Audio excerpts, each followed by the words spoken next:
Hello, I'm Jamie and welcome back to my channel. Today I'm going to be talking about the final episode of Series 17 and I think this has been a really good season. Not as crazy as the last few we may have had, but I think it's been really good nonetheless. I absolutely adored the way that we started with Alex and the glasses and the eyebrows.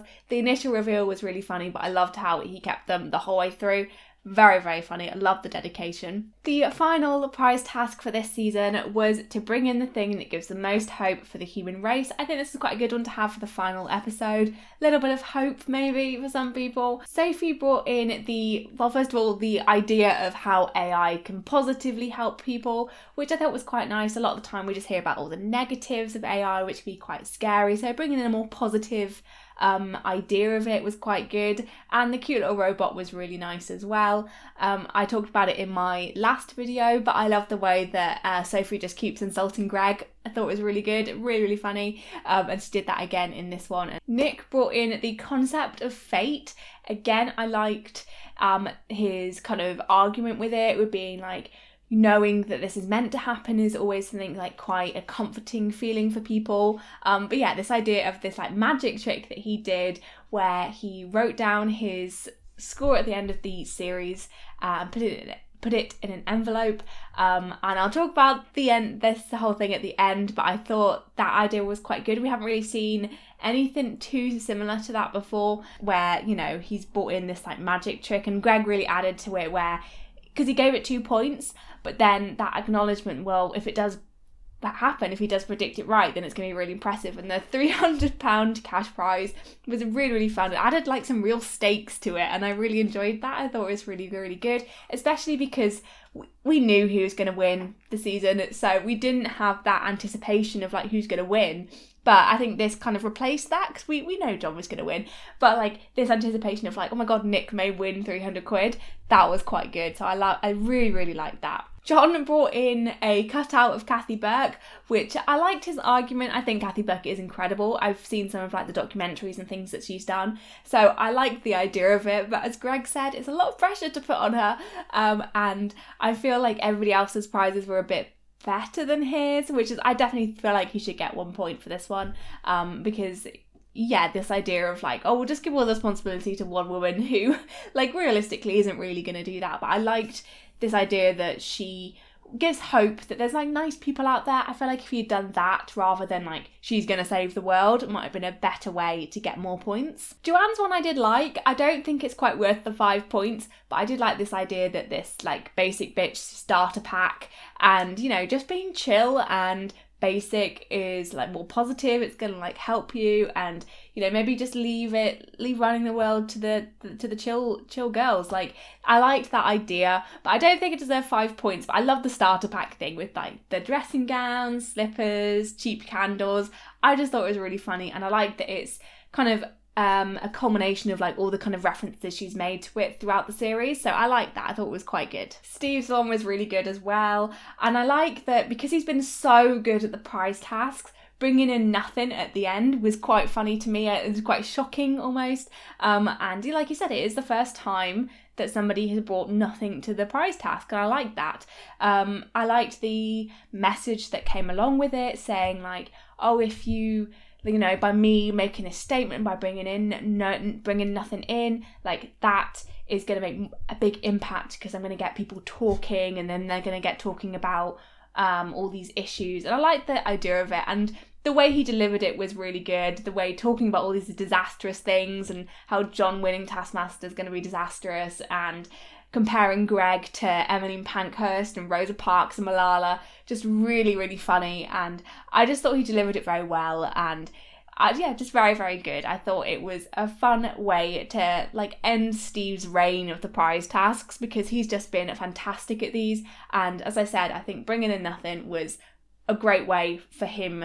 It was a good thing for him to do, because I think it just shows how much thought and effort he's putting into these prize tasks. So the first task in this episode was to find the real task of the 100 tasks that they had on the washing lines. This one I had such high hopes for when we saw all the tasks on the thing. I thought it would be a really fun one with like loads of different tasks. I just felt a bit let down by this one. So immediately as an audience, you notice the arrow, and I don't think it was subtle. And I know that they joked about like, how did you not see it was an arrow? Like, it was so obvious, and I thought, oh, it's not going to be pointing to the right answer. Like, that's going to be a red herring, surely. And it wasn't.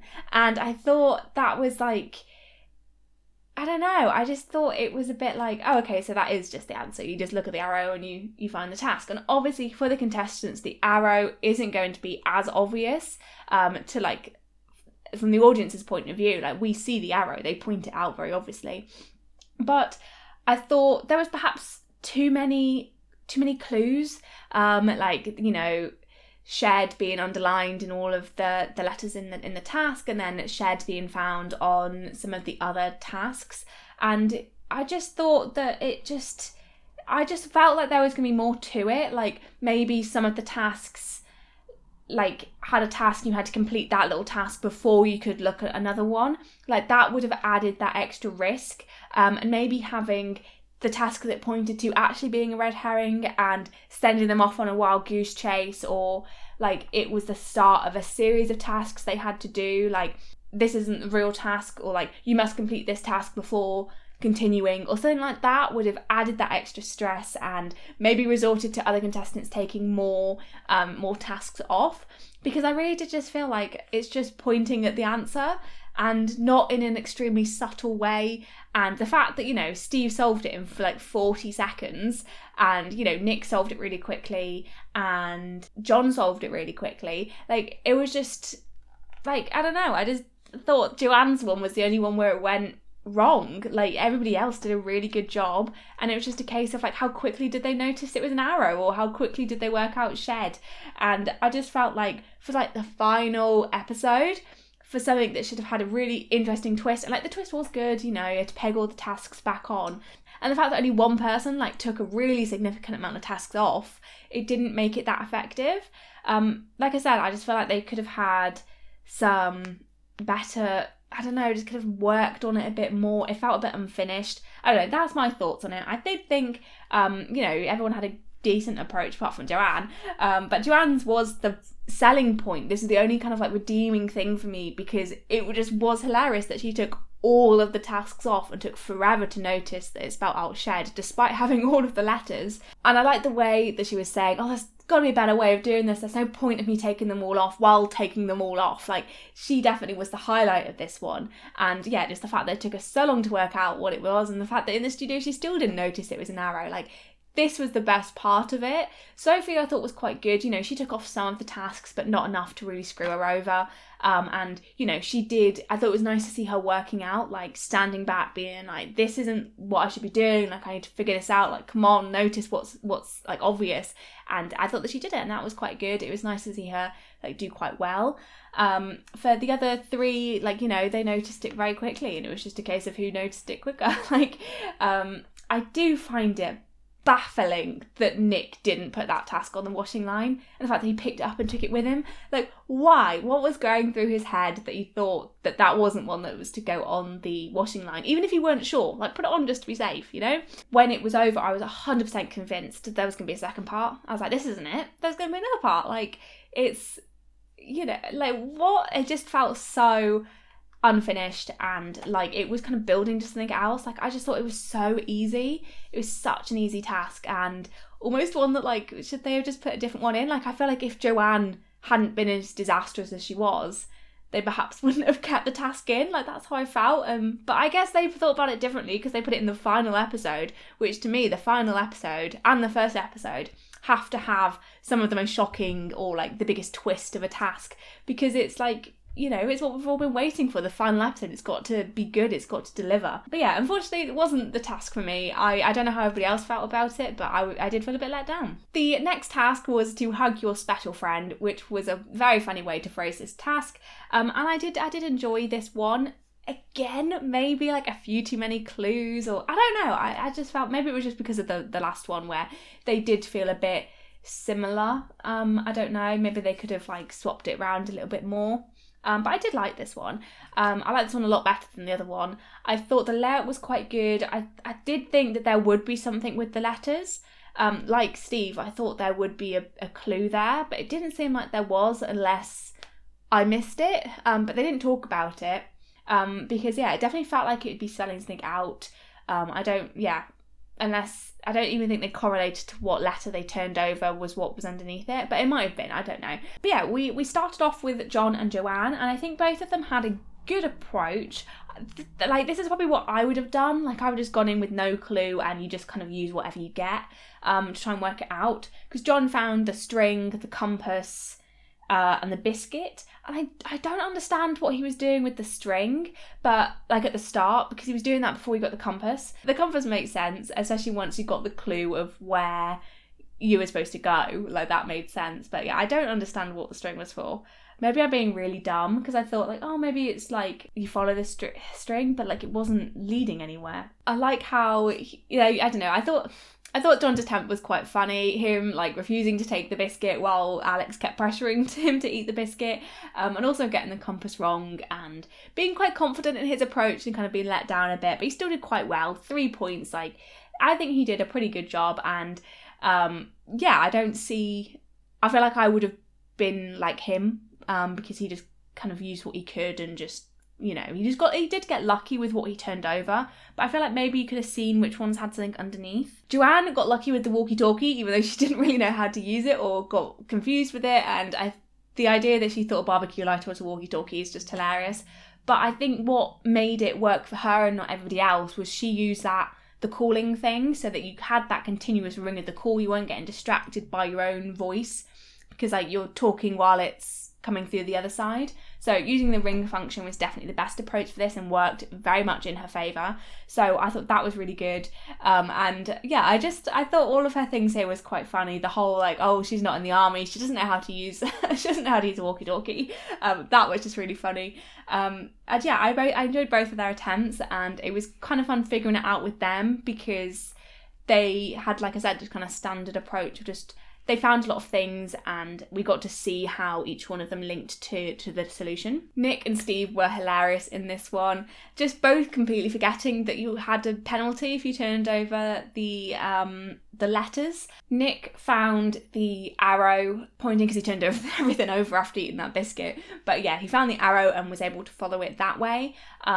So that was a nice clue to have in the letters. There were lots of different ways they could have found this, like perhaps too many, but I think the fact that people got quite high timings at the end proved that they did need all those clues. But yeah, the arrow was quite good, so Nick managed to find that. Steve found the mannequin letter once he turned it over everything, but again, didn't really help, just said mannequin. Like, how was he going to find the mannequin? But at least he knows he's looking for one. But he didn't really seem to use any of the other things like the walkie-talkie or the compass or anything as much as other people. But the meeting with the mannequin, it was absolutely hilarious. It was so good. Like, I was shocked as well, and that would have been very, very scary for Steve. Like, if I was in his shoes, I would have been absolutely terrified.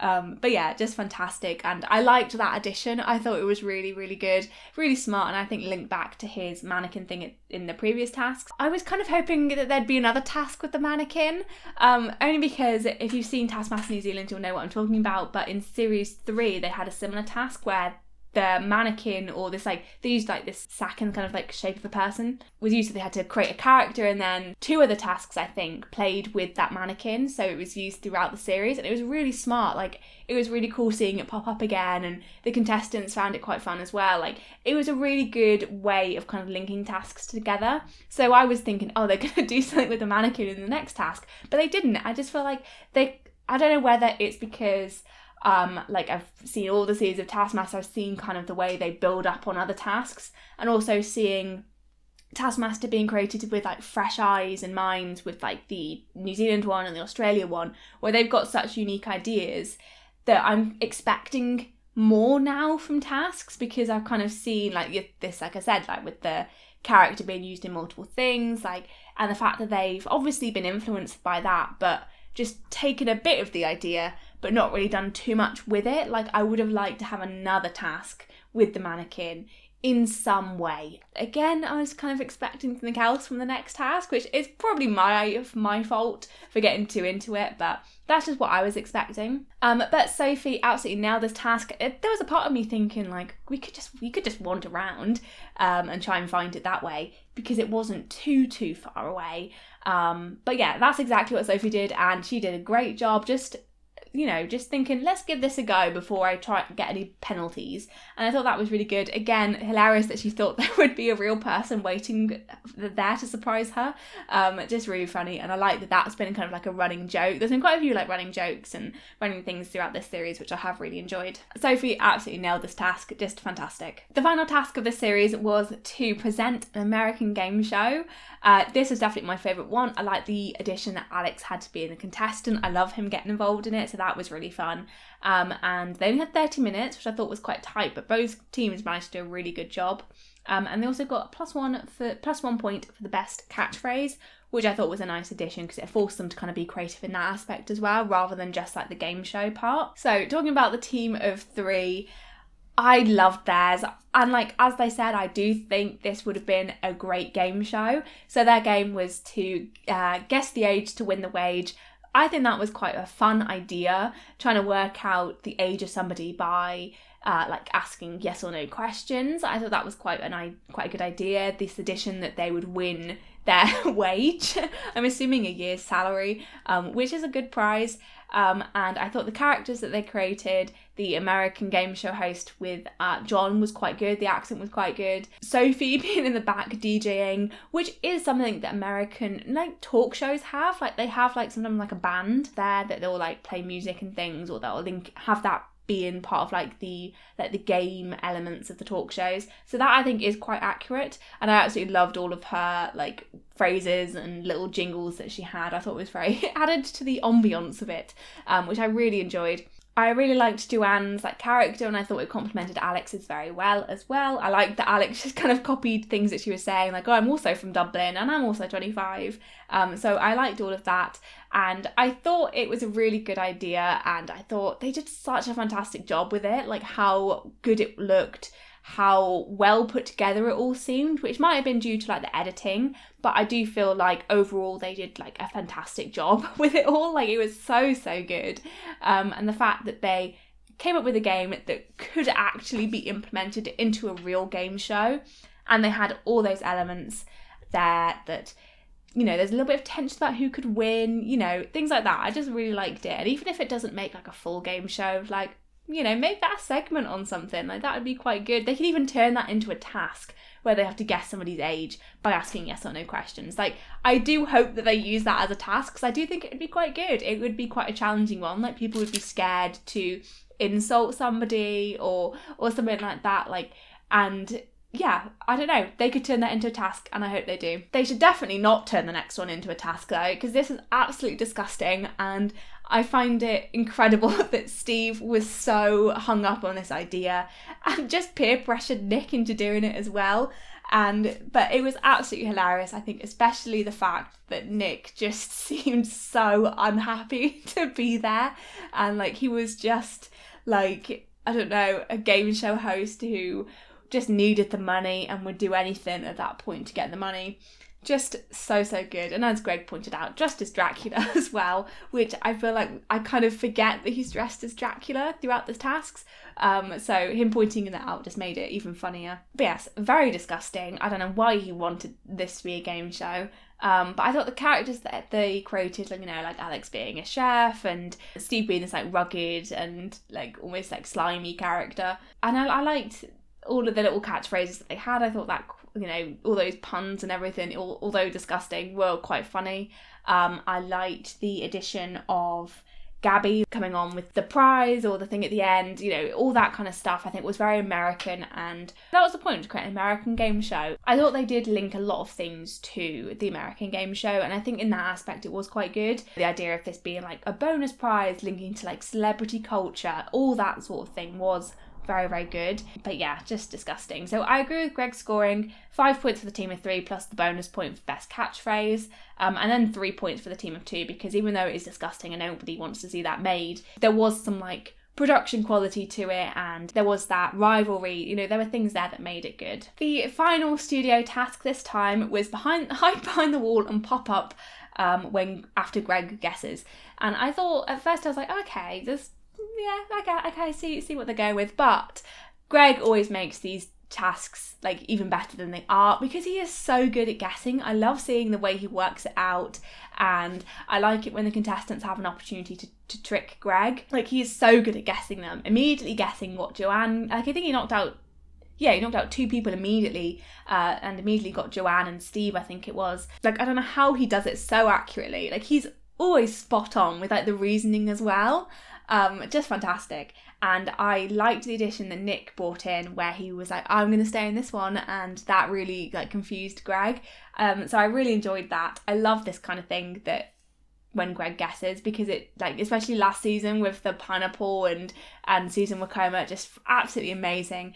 And I like that Nick tricked Greg at the end because it was just a really fun way to end the episode. This episode ended with Sophie finally winning an episode, which I wanted to see, and her flashing the audience while trying to do a slut drop at the end was hilarious. Like, that's such a Sophie way to end the episode, and winning the task is just hilarious. So obviously John wins the series, which we all knew probably about halfway through the series that John was going to win. But obviously the main pressure and anticipation came down to whether Nick would win £300. And I still can't work out how he did it. Like, I've seen these kind of things before, you know, where they like predict something. Like, they've done it on like Britain's Got Talent and stuff like that, and I don't know how they do it. I still don't understand, but it was really impressive, and I love that he won £300.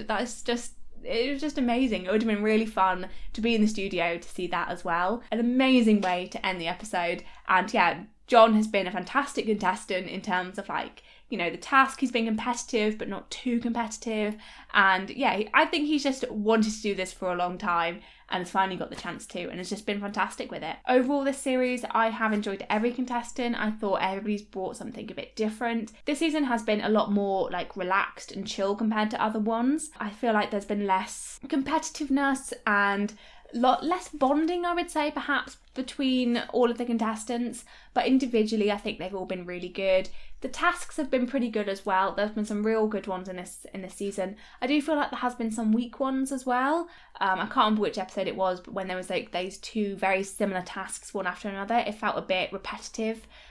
But as I said, overall it's been really good. Like, I don't think there's been a bad season of Taskmaster. So yeah, I'm really excited for next season, as we got the task reveal, which I was really hoping for, because last time they dragged it out so much. I was half expecting them to like do the Taskmaster Junior or something like that, but I like that we got the reveal for next season. I am going to do a full proper video on it, but I want to give a few little opinions now. The contestants for Series 18 are Andy Zaltzman, Babatunde, Aléshé, Emma Siddy, Jack D and Rosie Jones. Personally, I am really excited for Emma Siddy and Jack D. Jack D is a contestant that I think everybody has wanted to be on the show for a while, and I absolutely love Emma Siddy in Starstruck, and she also plays Eleanor in Ghosts, which is one of my favourite shows ever, so I'm very excited for those two. I think every time I've seen Emma in something, she has been really, really funny. I like the energy that she brings to it, and I absolutely love her outfit already. I think she's just going to be fantastic. Jack D this time is that, you know, the famous contestant that everybody has been anticipating, and I think he's going to be really good. I think, you know, he's kind of got that grumpy energy, and I think it's always quite fun where somebody is like that. So I'm excited for him. Rosie Jones, I think, will be quite good working with all the other contestants. I think we had talked about it ages ago about how she might be on the show, and we were kind of a bit worried, like, oh, how are they going to do accommodations? But after seeing how they accommodated Lenny in the Taskmaster New Year's treat, I have high hopes that they're going to do a really, really good job with this, and it's not going to affect the show in any way, which I'm very excited about. Babatunde, I am vaguely familiar with. I think he's been on like Gogglebox and House of Games, and I think he is really funny. I haven't, like I said, I've only seen a few bits of him, but what I've seen has been very good. And Andy Zaltzman, I have never heard of, and I'm going to look into him a bit more before the series begins, and I will probably do another video talking about all the contestants in the next series, like more in depth, because I really enjoy doing those. And side note, Taskmaster have started using the Taskmaster class, which is something I put in like one of the titles of my videos, like 3 years ago. So I'm very excited that, you know, I'm on the same wavelength as somebody there at Channel 4, which is exciting. But yes, I am very excited for series 18. I think the theme looks incredible. Like, it's in Thorpe Park, I saw somebody say. The like maze thing that was being shown in Rosie's like clip, that seemed really fun. I like the nautical theme. I think this is going to be a really good season, which I say every time. But yeah, I'm very excited for this. I think it's a great set of contestants. Yeah, can't wait. If you enjoyed this video, then please leave a like and comment down below your thoughts on series 17 as a whole, and, you know, any thoughts on series 18 contestants, and subscribe if you want to see more videos too of Taskmaster. I'll have some more out for you soon. Thank you so much for watching, and I'll see you in the next one. Bye.